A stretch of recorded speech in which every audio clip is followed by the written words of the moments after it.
Let me ask you something gently. Have you ever caught yourself wondering, is this all life is going to be now? Not dramatically, not in a hopeless way, just quietly.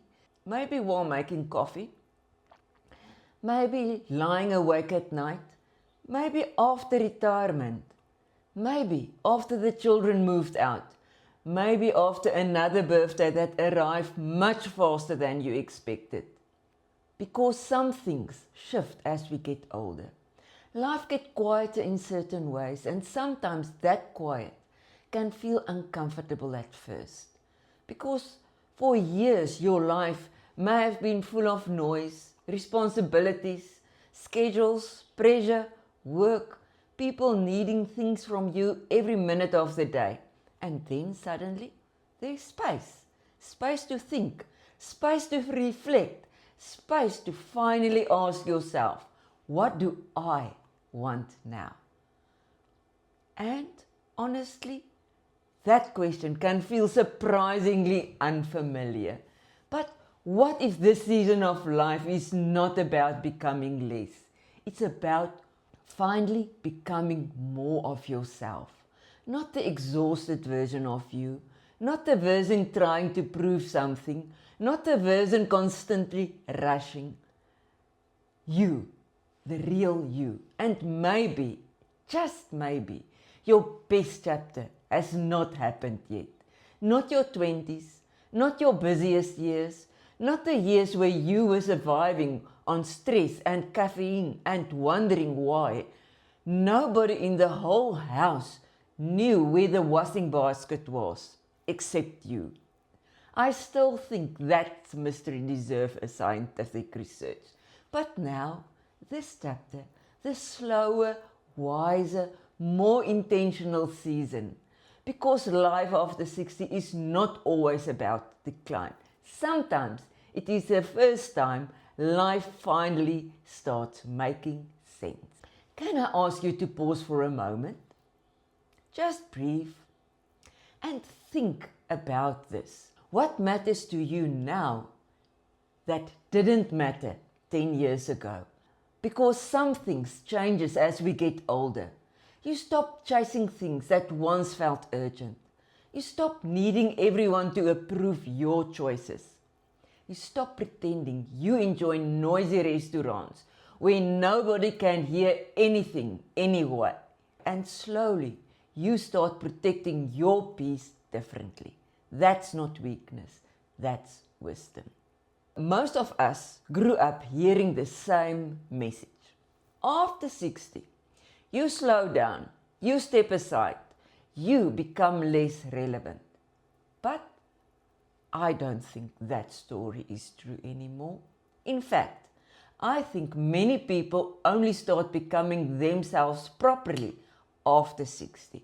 Because by this stage of life, you've lived enough to know what truly matters.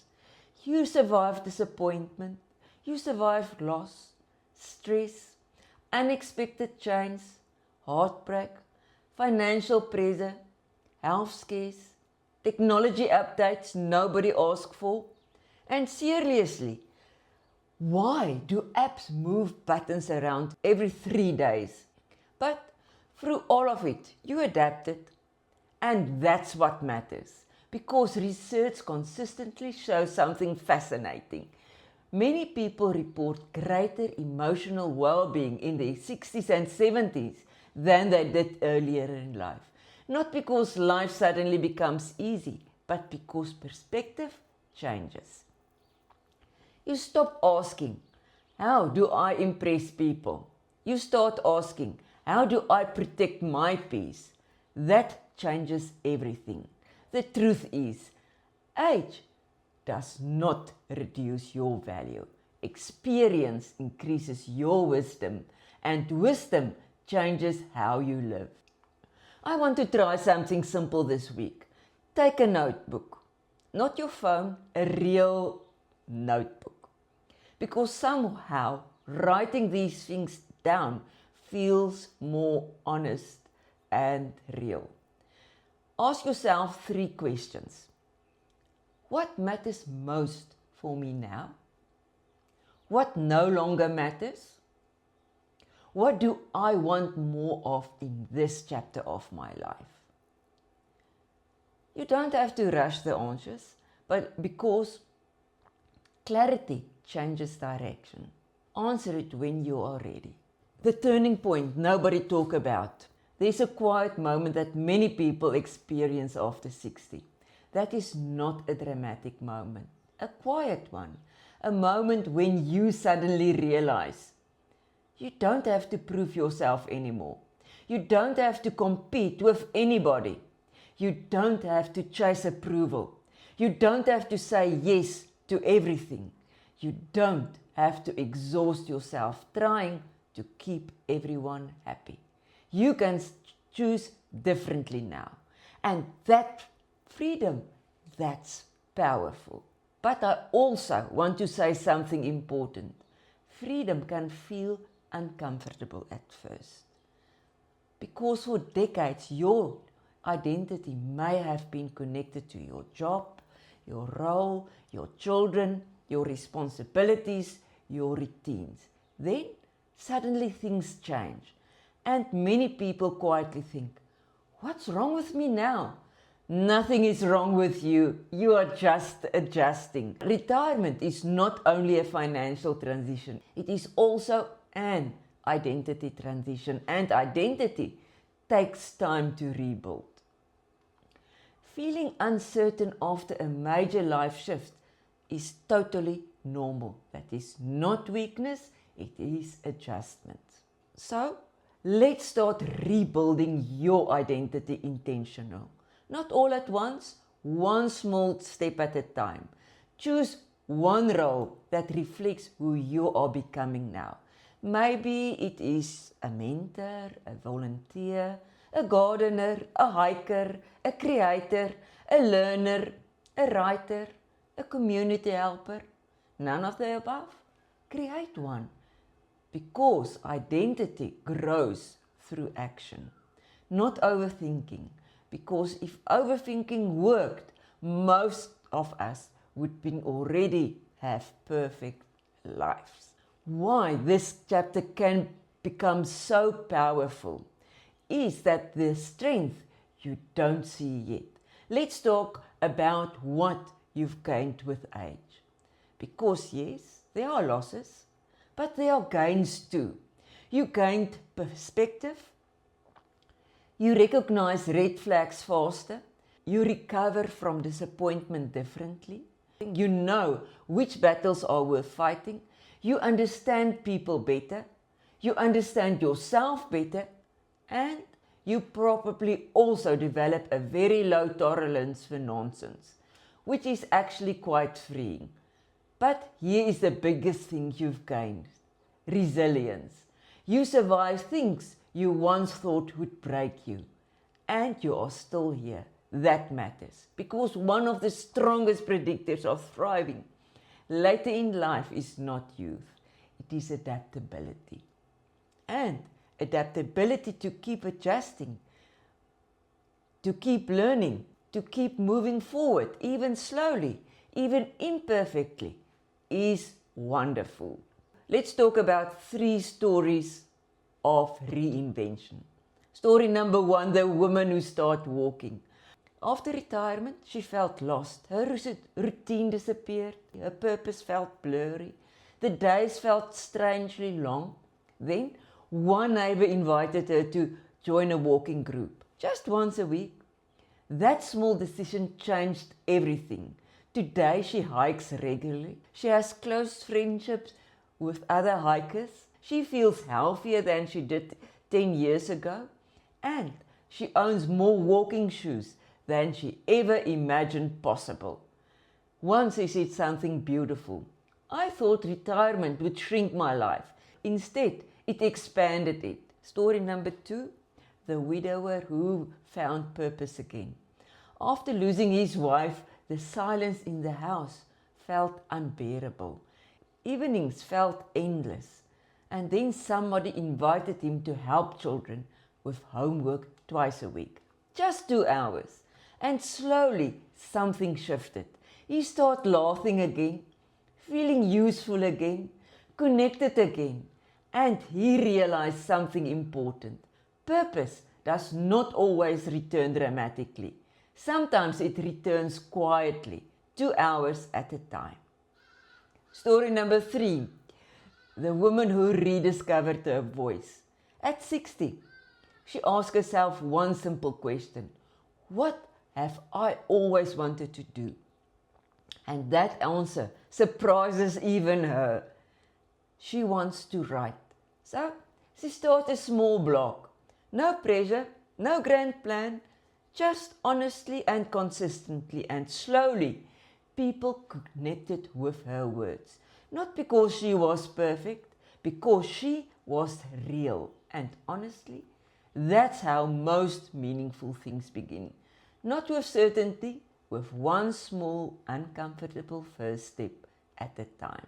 6 habits of people who thrive after 60. Research and real life point to the same patterns. People who thrive later in life tend to build 6 simple habits. Let's discuss that. Habit number 1, keep on moving. Movement protects your independence. And no, you don't need to become a fitness influencer. You just need consistency. A walk, stretching, strength training, gardening, yoga, tai chi, dancing boldly in the kitchen while nobody is watching. It all counts. Even 10 minutes matters. And honestly, sometimes the hardest part of exercise is simply convincing yourself to put your shoes on. Habit number 2, keep on learning. Curiosity keeps your brain alive. Learning something new. Go for a cooking lesson. Join a photography group. Technology, that one is priceless. Go for painting classes. Learn a new language. Learn a new hobby. And yes, you can absolutely learning new technology after 60. I know because I've started learning Woodmart for the website. I was completely lost. I stare at the screen thinking, where on earth did that button go? Then I click something and suddenly half of the page disappears. Then the panic starts. Then I open 17 tabs trying to fix the one I've broken. Then you sit there quietly hoping the computer will fix itself. It never does, by the way. But eventually, slowly, the things started to make sense. Not overnight, not perfectly, but gradually. And that uncomfortable feeling, that wasn't failure, it was growth.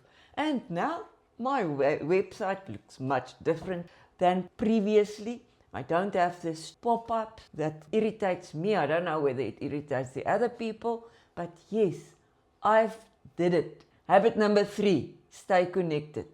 Connections matters deeply.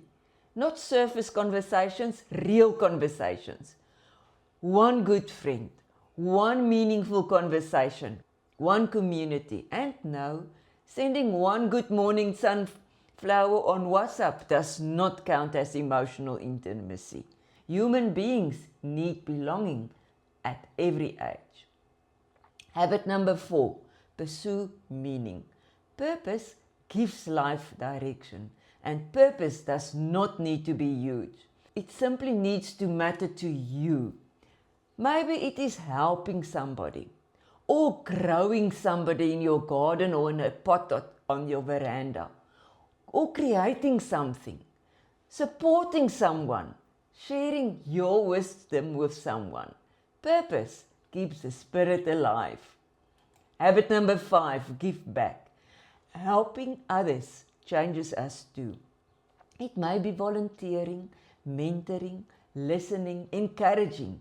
Contribution creates meaning. And many people discover their deepest purpose later in life, not earlier. Habit number 6, protect your peace. This one becomes incredibly important after 60. Protect your energy. Not every argument deserves your attention. Not every invitation deserves a yes. Not every opinion deserves emotional space in your mind. Yeah, and the argument.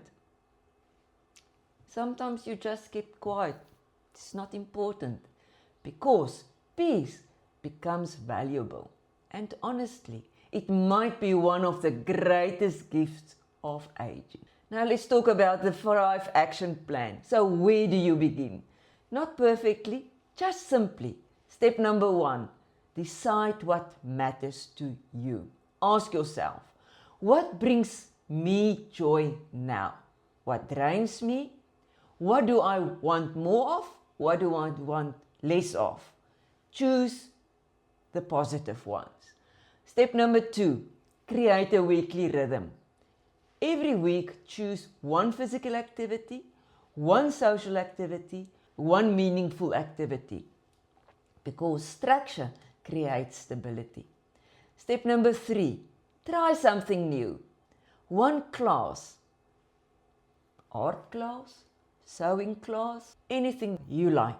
One hobby, one conversation, one step, not 10 things at once. We all tried that approach, and it usually ends up with overwhelming and half-finished to-do lists and an untidy garage. Step number 4, stay connected.